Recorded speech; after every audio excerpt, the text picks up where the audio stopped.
खुलुमबाय बे समाव बडलेण्ड इंखं टेलिभिजननि स्टुडिय'आव मिथिका नार्जारि दिनैनि गाहाय रादाबफ्राव दङ।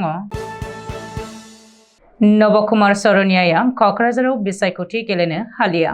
गोजौ बिजिरसालिया बेनि हारियारि फोरमानलाइखौ नकल होननानै फोसावबाय। थाबैनो आसामनिफ्राय आफ्सपाखौ बोखारसिगोन बुंदों गिबि मन्थ्रि। रादाय होनायखौ लाखिनो हायैनि मदिया आफार आसामाव फैयासै। MGVK भानुआ सनवालनो भट होनो रायजोफोरखौ खावलायदों। दरं अदालगुरि HPCआव BPF दोलोनि बिजाथि दुर्गा दास बर'आनो देरहागोन। गुवाहाटी IITनि सासे फरायसाया गोमादों। मेघालयआव 3 लाइमोननि जिउ खहा, नखरनिया बुथारनायनि सन्देह। बरपेटानि फखरुद्दीन आली आहमेद मेडिकेल कलेजनिफ्राय सासे सुबुं गोमादों। दानिया फैदोनि आबुं रादाबाव।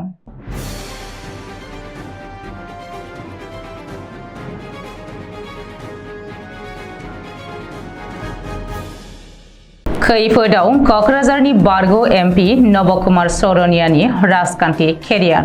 नबकुमार सरनियाया क'क्राझार SD लकसभा बियाबाव बिसायख'थि गेलेनो हानाय नंलिया। गोजौ बिजिरसालिया नबकुमार सरनियानि हारियारि फोरमानलाइखौ नकल होनानै फोसावबाय।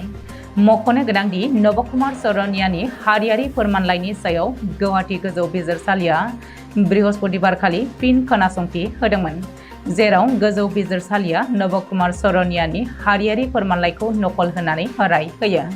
बेजों लोगोसे नबकुमार सरनियाया नकल हारियारि फोरमानलाइ थियारि खालामनानै जमा होदोंमोन होननानै रोखायै बुंदों।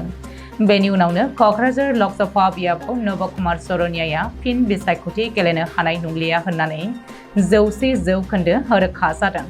मख'नो गोनांदि नबकुमार सरनियाया हारियारि नकल फोरमानलाइ होनानै थांनाय 10 बोसोरनिफ्रायनो क'क्राझार SD लकसभा मासिखौ आयेन बेरेखायै दखल खालामनानै लाबोदोंमोन। Arms forces special power act सुंद'यै आफ्सपाखौ आसामनिफ्राय थाबैनो बोखारसिगोन। लकसभा बिसायख'थिनि फोसावदिंनाय हाबाफारियाव बे बाथ्राखौ बुंदों गिबि मन्थ्रि डक्टर हिमन्त बिश्व शर्माया। साननैसोनि गेजेरावनो आफ्सपा आयेनखौ आसामनिफ्राय आबुङै बोखारसिगोन बायदि आं मोनदांदों होननानै गिबि मन्थ्रिया बुंदों। मख'नो गोनांदि आसामनि माखासे जिल्लानिफ्राय आफ्सपाखौ बोखारनाय जाखाबाय, नाथाय आसामनि 4 जिल्लायाव दासिमबो आफ्सपाखौ बहाल लाखिनाय जादों। अखं आसामनि 4 जिल्ला फारियै डिब्रुगड़, तिनसुकिया, शिबसागर आरो चराइदेउआव आयेन आब्रुथिखौ नोजोर होनानै आफ्सपाखौ दासिमबो जाबसिननानै होनाय जादों। नाथाय बे 4 जिल्लानिफ्राय थाबैनो आफ्सपाखौ बोखारसिगोन होननानै गिबि मन्थ्रिया बुंदों। गाहाय मन्थ्रि नरेन्द्र मदिया अखं आसामाव फैनो गिदों। रादाय होनायखौ लाखिनो हायैनि थाखाय मदिया आफार आसामाव फैयाखै। मोनद' हारिखौ SD खालामनाय साहा श्रमिकफोरनो गोजौ हारनि मजुरि होनो हायै, दिनैसिम कर्नेल आबुं खालामनो हायैनि थाखाय गाहाय मन्थ्रिया गिबि खोलोबनि बिसायख'थिनि थाखाय आफार आसामाव फोसावदिंनो फैनो साहस खालामनो हायाखै होननानै खौरांगिरि मेलनि गेजेरजों बुंदों कंग्रेस दैदेनगिरि पवन खेराया। बबेखानि भारत ज'रो न्याय जात्रानि समाव हान्थामेलानि दहाय होनानै गुवाहाटी नोगोरमा गेजेरजों राहुल गान्धीनि जात्राखौ गनायथि होआखैमोन, नाथाय गाहाय मन्थ्रि मदिनि थाखाय गासै गुवाहाटीखौनो गनायथि होदों।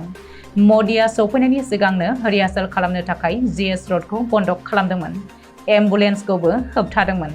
मदिया र'ड श' खालामोब्ला ट्राफिक जाम जाया नामा होननानैबो पवन खेराया खौरांगिरि मेलनि गेजेरजों सोंथि सोंदों। मोनसे समाव कंग्रेसनि टिकेटआव लकसभा बिसायख'थि गेलेनाय रायजोनि बारग' एडिशनेल चिफ सेक्रेटारि MGVK भानुआ सर्बानन्द सनवालनो भट होनो खावलायदों। 19 एप्रिलनि बिसायख'थियाव सर्बानन्द सनवालनो भट होनो थाखाय MGVK भानुआ डिब्रुगड़ लकसभानि गासैबो भटारफोरखौ खावलायदों। मोनसे भिडिअ'नि गेजेरजों सर्बानन्द सनवालनो मानि थाखाय भट होनांगौ बेनि जुक्तिखौबो होदों बारग' IAS अफिसार MGVK भानुआ। सर्बानन्द सनवालआ गावनि जिउखौ आसामनि थाखाय बाउसोमबाय आरो दान होबाय। आं आसामाव 35 बोसोर खामानि मावदों आरो गासैबो थासारिखौ गावनि मेगनजोंनो नुदों होननानै भानुआ बुंदों।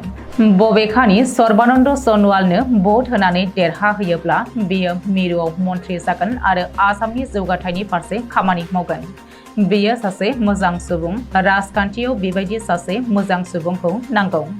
बेबायदि सुबुङा सदनाव थानाया गोनां होननानैबो MGBK भानुआ बुंदों।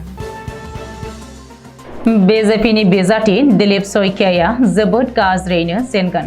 मानो होनोब्ला बे खेबाव BJP दोलोनि गोबां मावथिफोरानो BPF दोलोनि बिजाथि दुर्गा दास बर'नि जानानैसो सिं खामानि मावगासिनो दङ।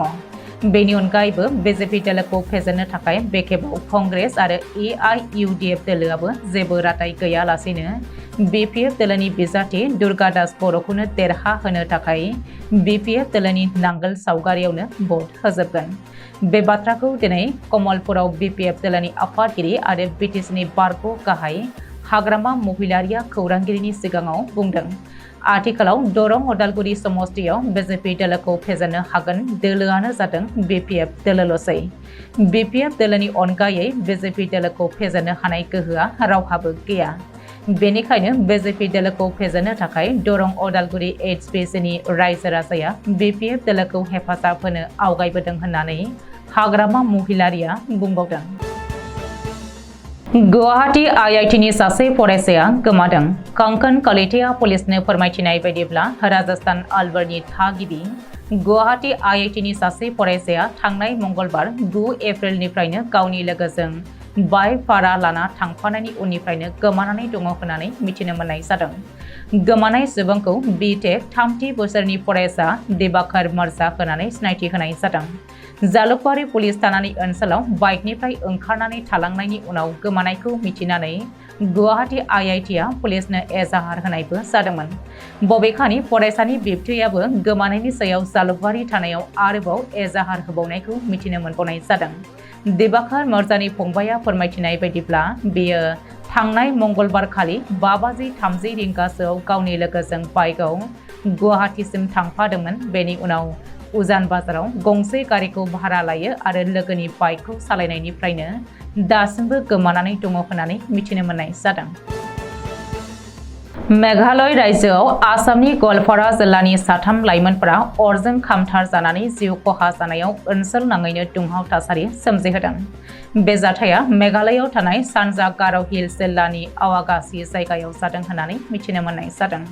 सुलुङाव फोरमायथिनाय बायदिब्ला बिसोर 3 सुबुङा बुधबार खालिनो मेघालयआव थांदोंमोनब्लाबो बिसोरखौ दिनै फुंनि समाव आवागासि ओनसोलाव हाग्रा गेजेराव गंसे अरजों खामजानाय गारियाव बिसोरनि गोथै देहाखौ बोखांनो मोननाय जादोंमोन। जिउ गोमानाय 3 सुबुंखौ दमगलानि जामार आली, नुर महम्मद आरो कृष्णाय करिदारानि साहिदुल इस्लाम होननानै सिनायथि होदों। माखासे सिनाय मोनै सुबुंफोरा 3 लाइमोनफोरखौ हाग्रा गेजेराव बुथारनानै गारिजों लोगोसे सावनानै गालांदों होननानै न'खरनि सुबुंफोरा सन्देह खालामनाय जादों। बे समाव जाथायनि सायाव नायबिजिरनाया सोलिगासिनो दं होननानै मिथिहोदों। बरपेटानि बाकरुद्दीन आली आहमेद मेडिकेल कलेजनिफ्राय सासे सुबुं गोमादों। बाक्सानि सालबारिनि कासैथारिनि अरबिन्द गयारिया गोमादों। दिनै फुंनि 7 रिंगासो समाव अरबिन्द गयारिया फाहामथायनि थाखाय बरपेटानि बाकरुद्दीन आली आहमेद मेडिकेल कलेजाव थिसनदोंमोन गावनि बिसिखौ। मेडिकेल कलेजाव थिसननायनि उनावनो गोमादों अरबिन्द गयारिया हरखाबै। अरबिन्द गयारि गोमानायखौ लानानै हाहाकार जादों न'खरा। सोरबाफोर खौरां मोनोब्ला 8472835901 नाम्बाराव फोनांजाब खालामनो खावलायदों न'खरनि सुबुंफ्रा। दिनैनि रादाबा एसेनोसै। गोजोन्थों।